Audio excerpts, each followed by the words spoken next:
It's been nearly a week now since President Donald J. Trump caused an uproar by suggesting that the 4 members of the Jihad Squad were welcome to leave the United States of America if they didn't love it. These are people that if they don't like it here, they can leave. Somehow that was interpreted by the left in the media as being racist. These are people that, in my opinion, hate our country. And just when you thought things couldn't get any crazier, Democratic Congresswoman ILHAN Omar proposing a resolution supporting the right to boycott Israel. ILHAN Omar introduces legislation meant to protect the anti-Semitic boycott, divest, and sanction movement. Then states that she's preparing to come to Israel in the next few weeks. You want to boycott it? Really boycott it. Do not come here. You are not welcome. ILHAN, I know you're not going to go back to your native Somalia and try and fix that shithole.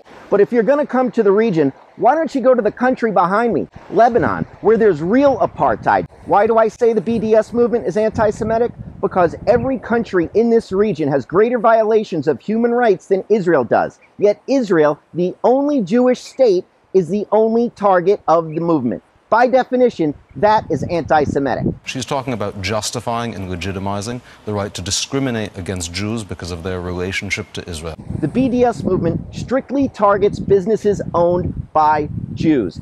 Hates Jews. Hates Jews. It's very simple. A recent report shows that the BDS movement is absolutely infested with terrorists. Real-life terrorists, like Hamas, like the PLFP. ILHAN backing the terror-laden BDS movement shouldn't be that surprising, being she has a long history of supporting terrorists and justifying terrorism, asking the judge for leniency in sentencing 9 men who tried to join ISIS. The way she talks about Al-Qaeda. Al-Qaeda has killed many Americans.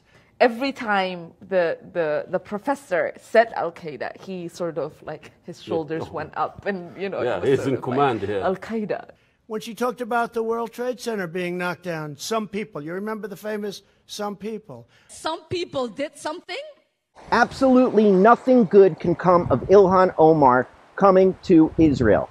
The damage that she can cause will be irreparable. Is she going to go visit Hamas in Gaza like her fellow Minnesota Muslim brother Keith Ellison did a few years ago? Is she going to go to a checkpoint and show the evil IDF searching the poor Palestinians for weapons? Says horrible things about Israel, hates Israel. There is already a law on the books prohibiting people like ILHAN Omar from entering Israel. It's called the Entry Law. It was passed by the Knesset in 2017, and it prohibits the entry of any foreigner that calls for the boycott of Israel or any territory it controls with a reasonable likelihood of succeeding. And I would say that a sitting U.S. Congresswoman submitting legislation to protect the boycott, divest, and sanction movement certainly qualifies. There is your legal rationale for not allowing this enemy of this state to enter. Unfortunately, in between the time I started making this video a few hours ago and just a few minutes ago, it was revealed that the Israeli government is going to permit Rashida Tlaib and ILHAN Omar to visit Israel. This is a tremendous mistake by the Israeli government. Prime Minister Benjamin Netanyahu, I am asking you, I am imploring you to please reverse this decision. This will have incredible negative consequences for the state of Israel. Enforce the entry law, please. Hates Israel, hates Jews, hates Jews. It's very simple.